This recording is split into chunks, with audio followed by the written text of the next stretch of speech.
अस्सलाम वालेकुम नाज़रीन, सियासत टीवी के प्राइम टाइम में आप सबका तहदील से इस्तकबाल है। मैं हूं फरजान अहमद। सबसे पहले पेश है प्राइम टाइम की हेडलाइंस। महकमे पंचायत राज में 500 से ज़्यादा नए भर्ती होने वाले उम्मीदवारों को मिल रहे तकर्रुरात के letter. Chief minister Revanth Reddy का इक़दाम, पसमानदा तबक़ात की फलाह के लिए काम करने का दोहराया अज़्म। तेलंगाना हुकूमत का अवामी निज़ाम तक़सीम के तहत आइंदा महीने से राशन कार्ड पर बारीक चावल की फराहमी का मनसूबा। रियासती वज़ीर उत्तम कुमार रेड्डी का बयान। तेलंगाना हुकूमत का बजट एक तारीखी संग मील, अक़लियतों के लिए अहम इक़दामात। हुकूमती मुशीर मोहम्मद अली शब्बीर का खैर मकदम। साबिक़ा रियासती वज़ीर KTR ने सूर्यापेट में BRS के अवामी जलसे से किया खिताब। रियासती बजट पर तनक़ीदें, कहा कांग्रेस ने अपने वादे पूरे नहीं किए। 10वीं जमात के सालाना इम्तहानात का कल 21 मार्च से होगा आगाज़। 5,09,403 तलबा की शिरकत मुतवक्को, तमाम तैयारियाँ मुकम्मल। वक्फ तरमीम बिल मुसलमानों को किसी भी सूरत में काबिल कबूल नहीं, हुकूमत ने इसे वापस न लिया तो मुल्की जमहूरी और मुनज़्ज़म तहरीक चलाएंगे। जमीयत उलमा हिंद के सदर मौलाना अरशद मदनी का इंतबाह। और जालिम इसराइली फौज ने गजा पट्टी में एक नया हवलनाक कत्लेआम किया। ताज़ा हमलों में 87 फ़लस्तीनी शहीद। लीबिया में इसराइल के खिलाफ एहतजाजी मुजाहरा। हेडलाइंस आपने देखी है। पेश खबरों की तफसीलात शुरुआत करेंगे बड़ी खबरों से। चीफ मिनिस्टर रेवंत रेड्डी ने आज रविंद्र भारती में महकमे पंचायत राज में 500 से ज़्यादा नए भर्ती होने वाले उम्मीदवारों को तकर्रुरात के मकतूबात हवाले कर दिए। इसके अलावा तेलंगाना हुकूमत की जानिब से नए जॉब कैलेंडर के जारी किए जाने की अहम करार दिया जा रहा है। इससे कबल खुद रेवंत रेड्डी ने भी कहा था कि रोज़गार की फराहमी के इक़दाम तेलंगाना में जारी रहेंगे। आज प्रोग्राम के मौके पर रेवंत रेड्डी ने खिताब में पसमानदा तबक़ात के तहफ़्फ़ुज़ात समेत दीगर उमूर पर भी बयान दिया। నేను మొదటిసారి ఇండిపెండెంట్ జడ్పీటీసీగా గెలిచినప్పుడు ఈనాడు ముఖ్యమంత్రి పదవి చేపట్టిన దానికంటే కూడా ఎక్కువ ఆనందం కలిగింది. ఈ నెలల్లో మేము చేసిన పనులు 10 సంవత్సరాలలో మీరు ఎందుకు చేయలేకపోయినారని నేను అడుగుతున్నా. అన్ని నోటిఫికేషన్లు నేను ఇచ్చినా అని చెప్తలేను. కొన్ని మీరు నోటిఫికేషన్లు ఇచ్చారు, కొన్ని మీరు పరీక్షలు నిర్వహించారు. తల్లిదండ్రులు వచ్చి కలుపుతారు, సార్ మా పిల్లగాడు ఇంజనీరింగ్ చదువుకున్నాడు, ఏదైనా ఉద్యోగం చూడు సార్ అని. మన ఢిల్లీలో బిల్ గేట్స్ వస్తే ఒక ఆయన వచ్చింది, సార్ బిల్ గేట్స్ వచ్చింది కానీ నువ్వు చెప్తే ఉద్యోగం ఇవ్వడమ్మా పిల్లగానికి ఇవ్వండి అని. ఎక్కడ కూడా ఈ దేశంలో నోటిఫికేషన్లు ఇవ్వమని ఉద్యమాలు జరిగినాయి, నోటిఫికేషన్లు ఇవ్వమని ధర్నాలు జరిగినాయి. కానీ ఇంతగానం నోటిఫికేషన్లు ఇస్తే ఎట్లా, కొన్ని ఆపుండ్రు అని ఎక్కడైనా ఈ దేశంలో ధర్నా జరిగిందా? మొదటిసారి తెలంగాణ రాష్ట్రంలో మీ ప్రభుత్వం వచ్చినాక నోటిఫికేషన్లు కొన్ని వాయిదా వేయండి అని ధర్నాలు జరిగినాయి. तेलंगाना हुकूमत आइंदा महीने से राशन कार्ड पर बारीक चावल सरबराह करेगी। ये तकसीम इब्तदाई तौर पर जनवरी 2025 में शुरू होने वाली थी, लेकिन इसमें कुछ ताख़ीर हुई है। रियासती वज़ीर सिविल सप्लाईज उत्तम कुमार रेड्डी ने कहा कि हुकूमत आइंदा महीने तक इसकी तैयारी कर रही है। ताख़ीर की बड़ी वजह ओपन मार्केट में उम्दा किस्म के चावल की ज़्यादा तलब है, जिसकी वजह से ताख़ीर का सामना है। लेकिन हुकूमत इन चैलेंजेस से निपटने के लिए काम कर रही है ताकि रियासत के तमाम राशन कार्ड रखने वालों को बारीक चावल देने का वादा पूरा किया जा सके। तेलंगाना हुकूमत के मुशीर बराए SC ST BC और अक़लियत मोहम्मद अली शब्बीर ने डिप्टी चीफ मिनिस्टर और वज़ीर ख़ज़ाना भट्टी विक्रमा की जानिब से पेश करदा बजट को तारीखी संग मील करार दिया। उन्होंने कहा कि बजट समाजी इंसाफ, बाख्तियारी और तरक्की को यकीनी बनाने में अहम कदम है। मोहम्मद अली शब्बीर ने बजट को अक़लियतों के लिए तरक्की पसंद करार दिया और अक़लियती बहबूद के लिए 3,591 करोड़ रुपये की मंजूरी का भी खैर मकदम किया। मोहम्मद अली शब्बीर ने हज कैम्प के लिए हुकूमत की जानिब से इमदाद में इजाफे का भी खैर मकदम किया और राजीव युवा विकासम स्कीम के तहत 840 करोड़ रुपये की मंजूरी की भी भरपूर अंदाज में सताइश की। तेलंगाना बजट को लेकर मिला जुला रद्दअमल सामने आ रहा है। कांग्रेस लीडर किरण कुमार ने बजट का खैर मकदम किया तो वहीं हरीश राव और महमूद अली ने इस पर अफसोस का इजहार किया और कांग्रेस की रेवंत रेड्डी हुकूमत को तनकीदों का निशाना बनाया। मार्का जी ने तेलंगाना असेंबली में रखा है, भट्टी साहब का बजट बड़ा झूठ बजट है, पूरे गलती बात बताए। ये बजट के लिए तेलंगाना के अवाम बहुत दिन से इंतजार कर रहे, ये सोच रहे थे कि जो 6 गारंटी में कांग्रेस पार्टी ने महिलाओं के लिए, तेलंगाना जनता के लिए जो वादा करा उसके लिए बजट एलोकेशन रहेंगे बोल के लोग सोचे थे। जो महालक्ष्मी महिलाओं को 2,500 रुपये देना, उसका बजट में कोई जिक्र नहीं है, उसके लिए 1 रुपया अलॉटमेंट भी नहीं है। ऐसे ही बूढ़ा बेवा लोगों को कांग्रेस पार्टी ने 2,000 का पेंशन को 4,000 देते बोल के बताए। ये बजट में 45 लाख बूढ़ा बेवा लोग इंतजार कर रहे थे ये बजट में देंगे बोल के, लेकिन वो जो चेयुता प्रोग्राम में 4,000 रुपये का पेंशन बढ़ाने का कोई बजट में उसका एलोकेशन नहीं है। ये बजट में पूरी झूठ बात बताए। महिलाओं को 1 lakh crore interest free loan दे रहे बोल के बताए, लेकिन वही उसका कोई उत्तर नहीं है, उसका कोई ऑर्डर नहीं है। आज 5 लाख के ऊपर जितना भी लोन लेते हैं उसको 12% महिलाओं ने इंटरेस्ट बैंकों को देना पड़ रहा। वो गलत बात, जो बात नहीं दे रहे वो दे रहे बोल के बजट में बताए थे। स्टिचिंग चार्जेस दे रहा 50 रुपया, लेकिन बोला बजट में 75 रुपया दे रहे बोल के बताए। ऐसे पूरे झूठे बातों से बजट बोला है। बजट में जो भी रखा है, दिल्ली से इतने पैसे आएंगा, उसका कोई कैलकुलेशन ही नहीं है। और जमीन बेचने का भी लगा है। जमीन बेचने के लिए जो 35,000 करोड़ से बजट में ये लोग एक्सपेक्टेशन रख चुके हैं। See, when you look at the budget has been totally 3,04,000 approximately, and nearly 1,04,000 has given for the welfare schemes for the people of Telangana who Congress has promised in coming into the power. 1,04,000 crores out of this 3,04,000 crores has given them. The other thing is, even for the SC, ST, BC backward communities, 70,000+ crores they are spending for their welfare also. This government is for the commitment. This government has a commitment towards the people who have voted them into power. After having such a crisis in the state with the last 10-year BRS rule, who have made debts in the state and made the state a debt-ridden state, but still the Deputy Chief Minister of Finance, Batti Vikramarka Garu, and also our Chief Minister, Sri Revanth Reddy Garu, has tried their level best to make sure that this budget should be realistic budget even after the crisis what the past governments have done. And they have taken this budget as an initiation towards rising Telangana. They are dreaming about making Telangana, the rising Telangana 2050 is the vision of our Chief Minister, where Hyderabad and Telangana should be placed on global site. So this clearly shows that he also has a vision. When Prime Minister Narendra Modi was talking about 5 trillion economy for India, our state is planning to at least get up to 1 trillion economy in the next 10 years. This budget is the initiation for it, and we are very much practical, focusing towards the future of Telangana. So how do you look at the other parties have been criticizing the budget as well? What would be your message to them? See, my message to them is, they should be constructive opposition. They all know what is the present state situation. One party is the one which is the reason for the present situation. The other party is ruling in the central, the 8 member of parliaments, that is BJP. They also have same sort of responsibility like we have to make sure the state budget is supported by the central government. Instead of criticizing, they should be part and parcel of our system to encourage more budget to the state, more for the welfare schemes, more for the backward communities. This is what I want to tell them. Don't criticize, be positive, be constructive, and come along with us to fight for the state of Telangana. Budget पेश किया गया है। ये budget में सिवाय गोलमाल करने के और कुछ नहीं। लास्ट ईयर का जो बजट था वो ना बजट सही तरीके से खर्चा किया गया। इलेक्शन से पहले जो वायदे लिए गए थे, आवाम से बड़े वायदे किए गए थे, आवाम को बड़ी उम्मीदें थी कि कांग्रेस बनेगी तो बहुत मदद करेगी। हर कम्युनिटी को वायदे किए गए, खासतौर से माइनॉरिटीज के लिए अबुल कलाम वेलफेयर स्कीम लाया गया। उन बच्चों को जो एजुकेशन हासिल कर रहे हैं, मैट्रिक पास करने पर 10,000 रुपये, डिग्री करने पर 25,000 रुपये, पोस्ट ग्रेजुएशन करने पर 1 लाख रुपये, पीएचडी करने पर 5 लाख रुपये। ये सिर्फ बोलने के वायदे थे, 1 पैसा भी नहीं दिया गया। 1,000 करोड़ रुपये एम्प्लॉयमेंट बजट रखा गया, उसमें 1 रुपया भी खर्चा नहीं किया गया। माइनॉरिटी फाइनेंस कॉर्पोरेशन के जरिए सेल्फ एम्प्लॉयमेंट के लिए 1 पैसा भी नहीं दिया गया।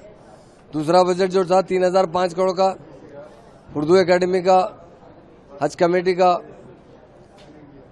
उस बजट में मैं समझता हूँ 30% सिर्फ सैलरीज दिए गए, और हज कमेटी के टाइम पे जो इंतजाम किए गए उसका अभी तक बिल भी पास नहीं किया। इसलिए हुकूमत, कांग्रेस एक बहुत सीनियर पार्टी है, यहाँ हमारी स्टेट में 48 साल हुकूमत कर चुकी है। ना मुसलमानों के तालीम के बारे में मालूम है उनको, ना मुसलमानों के एम्प्लॉयमेंट के बारे में मालूम है। कभी भी जो वायदे किए गए वो पूरा नहीं किया गया। केसीआर साहब वाहिद आदमी थे जिन्होंने सबसे पहले माइनॉरिटीज को तालीम देने के लिए 204 रेजिडेंशियल स्कूल खोले हैं। कांग्रेस 48 साल में सिर्फ 10 रेजिडेंशियल स्कूल खोली थी, जिसमें 1000 बच्चे पढ़ते थे, मगर केसीआर साहब ने दूसरे तीसरे साल ही 1,40,000 बच्चों को तकरीबन। साबिक़ रियासती वज़ीर KTR ने सूर्यापेट में BRS के अवामी जलसे से खिताब किया। रियासती बजट पर तनकीदें की और कहा कि 100 दिनों के अंदर वादे पूरे करने का वादा भी पूरा नहीं हुआ। उन्होंने रेवंत रेड्डी हुकूमत पर इल्ज़ामात लगाए। इससे कबल सूर्यापेट पहुंचने पर KTR और दीगर BRS लीडरों की जानिब से अवाम और पार्टी कारकुनों ने भी भरपूर अंदाज में KTR का शानदार इस्तकबाल किया। ఈ కాంగ్రెస్ వాళ్ళు కానీ బీజేపీ వాళ్ళు కానీ మనకేనాటికైనా శత్రువులే. వాళ్ళ నీళ్ళు ఎందుకు వస్తలేవు? సామాన్యమైన ఒక మౌలిక ప్రశ్న, ఒక రైతు అడిగే ప్రశ్నకు సమాధానం ఉందా ఇళ్ళకాడ? ఎందుకు నీళ్ళు వస్తలేవు? కేసీఆర్ ఉన్నప్పుడు వచ్చినాయి, నువ్వు ఉన్నప్పుడు ఎందుకు వస్తలేవు అంటే సమాధానం చెప్పే సత్తా ఏ సన్నాసికి లేదు కాంగ్రెస్లో. ఒకడేమో మళ్ళీ కేసీఆర్ని తిడతాడు, నువ్వే తప్పు చేసిపోయినావు అంటాడు ఒకడు. మరి నేను కేసీఆర్ తప్పు చేస్తే ఆయన ఉన్నప్పుడు ఎట్లా వచ్చినాయి నీళ్లు? ఒక మాట. రెండోది, ఇక్కడ బట్టి విక్రమార్క గారు వచ్చిపోయాను, ఇది కాళేశ్వరం నీళ్లు కాదు SRSP నీళ్లు అని చెప్పి అప్పట్లో జగదీష్ అన్నను కిషోర్ను వీళ్ళు ఇద్దరు కలిసి 1,00,000 జనార్చన అని చెప్పి మొత్తం కాలువల మీద కాళేశ్వరం నీళ్లకు ఒక మంచి కార్యక్రమం చేస్తే బట్టి విక్రమార్క వచ్చి తిట్టిపోయాడు, ఇది SRSP నీళ్లు కాళేశ్వరం నీళ్లు కాదన్నాడు. సరే, ఇప్పుడు కాళేశ్వరం ఏదో కూలిపోయిందని లేనిది ఉన్నట్టు చూపెట్టే ప్రయత్నం చేస్తున్నారు. నేను బట్టిని అడుగుతున్నా, ఉత్తమన్నని అడుగుతున్నా, బట్టి అన్నను ఉత్తమన్నను ఇద్దరిని. మరి సరే అనుకుందాం, ఒక్క నిమిషానికి మీరు చెప్పింది నిజమే అనుకుందాం, కాళేశ్వరంలోకి వెళ్ళి నీళ్ళు వస్తలేవు అనుకో. మరి నువ్వు కట్టిన SRSP అయితే ఉంది కదా, ఇంకా మరి నీళ్ళు ఎందుకు వస్తలేవు? ఇప్పుడు కేసీఆర్ కట్టిన కాళేశ్వరంతోని తెలంగాణ ప్రభుత్వంలో అక్కడ కేసీఆర్ గారు ఉన్నప్పుడేమో నీళ్ళు వచ్చినాయి, మరి ఇప్పుడు మీ ప్రభుత్వం రాగానే ఎందుకు బంద్ అయినాయి అంటే సమాధానం లేదు. వాస్తవం ఏంది అంటే కేసీఆర్ గారి మీద గుడ్డి ద్వేషంతో, కేసీఆర్ ఆనవాళ్లను ప్రజలు మర్చిపోవాలనే ఒక గుడ్డి వ్యతిరేకతతో మేడిగడ్డలో ఒక్క పిల్లర్ మీద ఒక చిన్న పర్రెవడితే దాన్ని రిపేర్ చేయకుండా 15-16 నెలల నుంచి ఎండబెట్టి అక్కడి నుంచి నీళ్లు కిందికి ఆంధ్రాకు పోతున్నా ప్రేక్షక పాత్ర వహిస్తూ ఇవాళ మొత్తం లక్షలాది ఎకరాల్లో గోదావరి పరివాహక ప్రాంతంలో, మీ తుంగతుర్తిలో, మీ కోదాడలో, మీ సూర్యాపేటలో, పెన్పహాడ్లో పంటలు ఎండుతున్నాయంటే ఖచ్చితంగా ఇది కాలం తెచ్చిన కరువు కాదు, ఇది కాంగ్రెస్ తెచ్చిన కరువు. రేవంత్ రెడ్డి పాపం ఇవాళ రైతన్నకు శాపం. तेलंगाना में SSC के सालाना इम्तहानात का कल 21 मार्च से आगाज़ होगा, जो 4 अप्रैल तक जारी रहेंगे। 10वीं जमात के इम्तहानात में 5,09,403 तलबा ने रजिस्टर किया है। रियासत भर में जुमला 2,650 इम्तहानी मराकज़ कायम किए गए हैं। डायरेक्टर गवर्नमेंट इम्तहानात कृष्णा राव ने कहा कि इम्तहानात की तैयारी मुकम्मल है। तलबा के हॉल टिकट मुतालिका स्कूल को भेज दिए गए। वेबसाइट से भी तलबा को हॉल टिकट डाउनलोड करने का मशवरा दिया गया है। अगर कोई मसाइल पेश आए तो इसको हल करने के लिए 24 घंटे खिदमत अंजाम देने वाला कंट्रोल रूम भी कायम किया गया है। और SSC के पर्चे सवालात पर भी QR कोड शाया किया जा रहा है। तलबा की शख्सी तफसीलात जांच करने की सहूलत भी फराहम की गई है। तलबा को कम से कम आधा घंटा कबल इम्तिहानी मरकज़ पहुँच जाने का मशवरा दिया गया है। शहर हैदराबाद की पुलिस की जानिब से तारीखी 4 महिला पहले सदरबाब में दावत अफ्तार का एहतमाम किया गया। हुकूमती मुशीर मोहम्मद अली शबीर, रियासती वज़ीर Poonam Prabhakar, police commissioner CB आनंद और दीगर अहम शख्सियात ने शिरकत की और चंद अफराद ने खिताब भी किया। मुफ्ती खलील अहमद शेखुल जामिया जामिया निज़ामिया ने इस मौके पर दुआ फरमाई।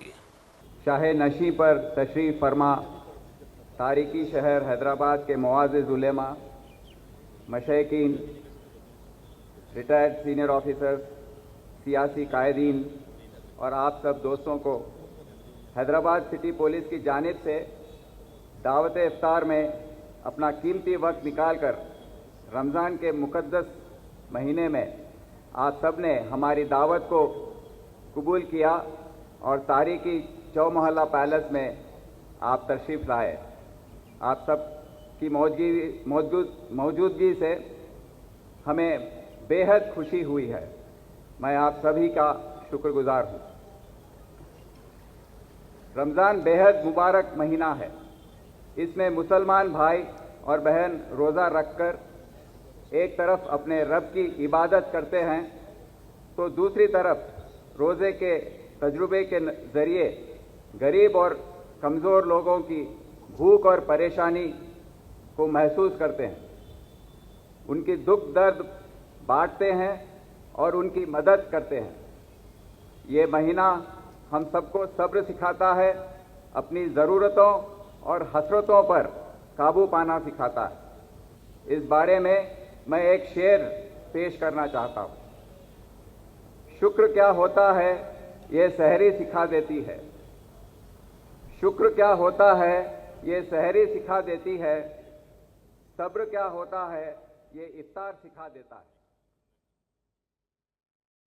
अस्सलाम वालेकुम। जो आज तेलंगाना रियासत सरकार और हैदराबाद पुलिस के तरफ से जो आज इफ्तार की दावत यहाँ शामिल किया, यहाँ अरेंजमेंट हुआ है, एक महीने की रोजा की जो रमजान के महीने में आप लोग रहते हैं, ये बहुत बड़ी बात है। आप सब लोग मुल्क अच्छा रहने के लिए, सब लोग अच्छा सबको दुआ देने के लिए ये एक महीने की रोजा रहते हैं। जो हम करीमनगर में भी और अब जब हम पार्लियामेंट मेंबर भी थे और अभी आज मंत्री के हैसियत में हैदराबाद इंचार्ज में सब लोगों को जो हैदराबाद की डेवलपमेंट की तरफ से यहाँ सीपी साहब है और कलेक्टर साहब सब लोग मिलके ऑनरेबल मुख्यमंत्री रेवंत रेड्डी का नाम पे कांग्रेस की तरफ से बहुत सारे काम करने के लिए तेलंगाना रियासत सरकार कोशिश कर रहे हैं।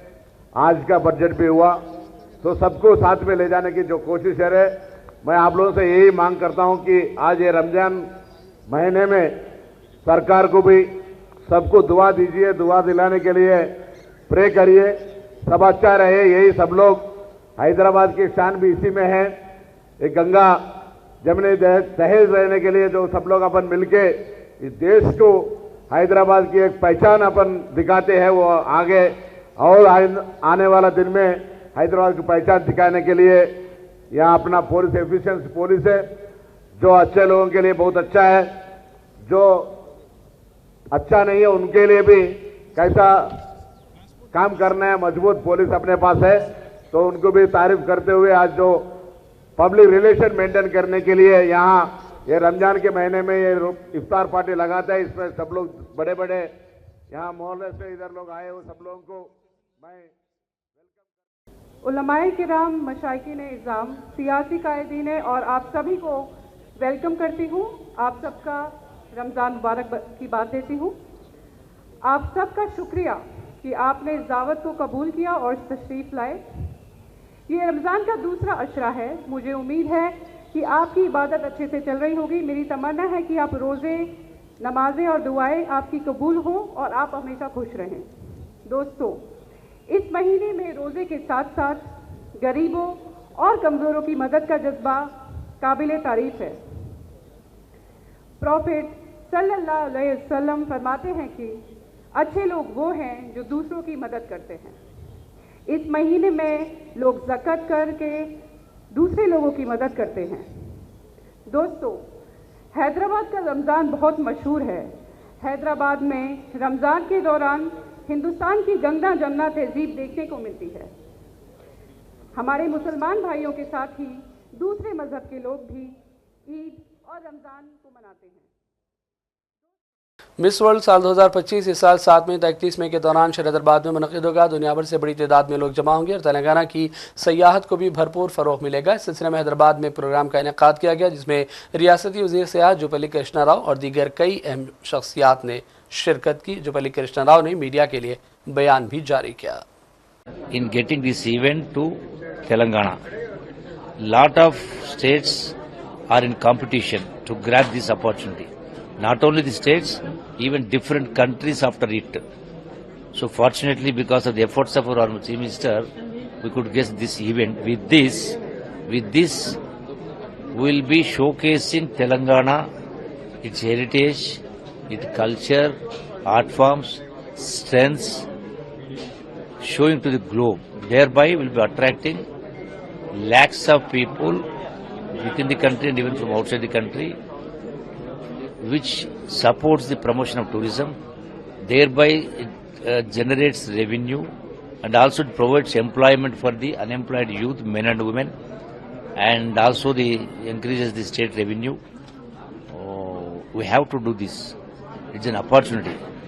Some people say will make several comments because of their political gains, criticizing this. You have to look at the positive angle. It's not a question of just the beauty, no. With this event, we are showcasing Telangana. That also helps our women to think, in the sense, wherever they go in the world, they should be able to stand on their legs. They should be, building up their confidence levels. So many people are coming from different parts of the world. Sir, how many countries? 140 or so. How are the arrangements are being done, sir? Excellent arrangements. You have seen today itself, here itself, the beginning of this.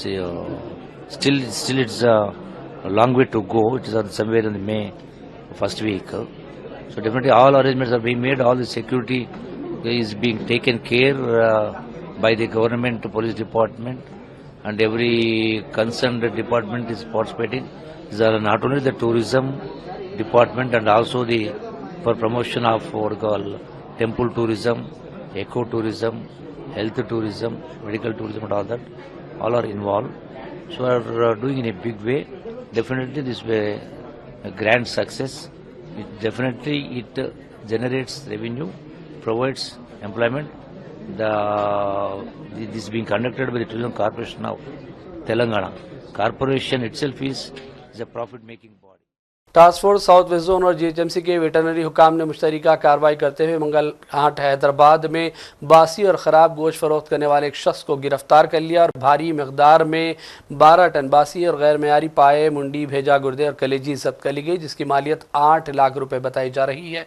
Police के मुताबिक मोहम्मद अफरोज़ नामी एक शख्स इंतहाई कम कीमत पर गोश्त खरीद कर अपनी दुकान में ज़ख़ीरा अंदोज़ी का काम कर रहा था और बाद में शादी ब्याह और दीगर तकरीबात के लिए भारी मुनाफे के साथ फ़रोख्त कर रहा था। इस तरह पुलिस ने इसे गिरफ्तार किया है और मजीद तहकीकात की जा रही है। शहर हैदराबाद के शमसाबाद इलाके में एक ज़ेर तामीर कन्वेंशन हॉल में शदीद आग भड़क उठी। वाक़यात जुमेरात की सुबह पेश आया, जिसमें देखते ही देखते आग तेज़ी से पूरे हॉल में फैल गई। करीबी इलाके में कसीर धुएं को देखकर मुकामी अफराद खौफजदा हो गए। फायर ब्रिगेड के अहदेदारों को इतला दी गई, जबकि अहदेदारों ने पहुंचकर कई घंटों की जद्दोजहद के बाद आग पर काबू पा लिया। कन्वेंशन हॉल के मालिक ने कहा कि इस वाक़े में किसी के झुलसने और मौत की इतला नहीं है, लेकिन लगभग 6 करोड़ रुपये का नुकसान हुआ। इब्तदाई जाँच से मालूम हुआ कि आग लगने की वजह शॉर्ट सर्किट हो सकती है। ताहम हुकाम मुकम्मल वजूहात जानने के लिए तहकीकात कर रहे हैं। जमीयत उलमा हिंद के सदर मौलाना राशिद मदनी ने कहा कि वफ़ तरमीम बिल मुसलमानों को किसी भी सूरत में काबिल कबूल नहीं और अगर हुकूमत ने इसे वापस न लिया तो मुल्की जमहूरी और मुनज़्ज़म तहरीक चलाएंगे। नई दिल्ली के जंतर मंतर पर 17 मार्च को बड़े पैमाने पर एहतजाज हुआ। इस हवाले से उन्होंने कहा कि इस मुजाहरे के ज़रिए हुकूमत को वाज़ेह पैगाम दे दिया गया कि मुसलमान इस बिल को पूरी सख्ती के साथ मुस्तरद करते हैं।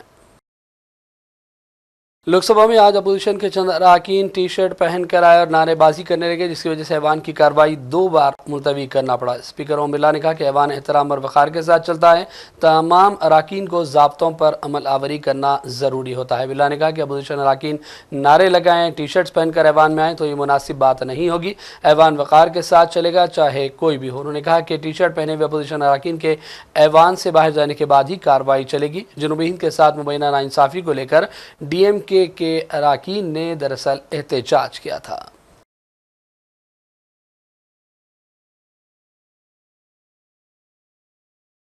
और अब आई नाज़रीन बात करेंगे फ़लस्तीन के हवाले से। ज़ालिम इसराइली फ़ौज ने गज़ा पट्टी में आज फिर एक मरतबा हवलनाक कत्लेआम किया, जिसकी वजह से मज़ीद दर्जनों मासूम शहरी शहीद हो गए। ज़राए के मुताबिक गज़ा पट्टी में मुतादिद घरों पर इसराइली फ़िज़ाई हमले किए गए, जिसमें कम से कम 87 फ़लस्तीनी शहीद हो गए, जबकि दर्जनों अफराद ज़ख्मी हुए। सिर्फ खान यूनिस और रफ़ा इलाके में शहरियों के घरों पर हमलों में 50 फ़लस्तीनियों की शहादत की तस्दीक कर दी गई है। इससे कबल इसराइली वज़ीर-ए-आज़म नेतन्याहू ने कह दिया था कि गाज़ा में हमास को ख़त्म करने जारहाना हमलों का सिलसिला जारी रखा जाएगा। जंगबंदी के दूसरे मरहले के मुज़ाकरात का ठोस नतीजा नहीं निकल सका और ज़ालिम इसराइली फ़ौज पे दर पे हमले करते हुए रमज़ान मुबारक के दौरान मासूम फ़लस्तीनियों को निशाना बना रही है। 3 दिनों के हमले में 400 से ज़्यादा फ़लस्तीनियों की शहादत की अफसोसनाक इत्तलात सामने आ रही है। In support of our vulnerable brothers in Gaza, we ask God that He eases their struggle, and in support of the resistance in Gaza, we ask God that He hastens their victory. Honestly, what we see today in Gaza is heartbreaking, and we stand before it helpless. We ask God that He eases their burdens. मक्का मुकरमा समेत Saudi अरब के मुख्तलिफ शहरों में बेहतरीन बारिश हुई, जिसके बाद मौसम खुशगवार और दिलकश हो गया। बारान रहमत की बूंदों ने फ़ज़ा को मज़ीद मुअत्तर कर दिया, जिससे ज़ायरीन और शहरियों के चेहरों पर खुशी देखी गई। हरम शरीफ में भी रहमत भरी बारिश के रूह परवर और ईमान अफरोज़ मनाजिर देखने को मिले, जहाँ ज़ायरीन ने इंतहाई ज़ौक़ व शौक़ और खुशो खुजू के साथ उम्रे के अराकीन अदा किए और इबादत का सिलसिला जारी रखा। सोशल मीडिया पर ये वीडियोज़ वायरल हैं, जो आप स्क्रीन पर देख सकते हैं। और अब आखिर में हेडलाइंस पर डालेंगे एक और नज़र। महकमे पंचायत राज में 500 से ज़्यादा नए भर्ती होने वाले उम्मीदवारों को मिल रहे हैं तकर्रुरात के लेटर।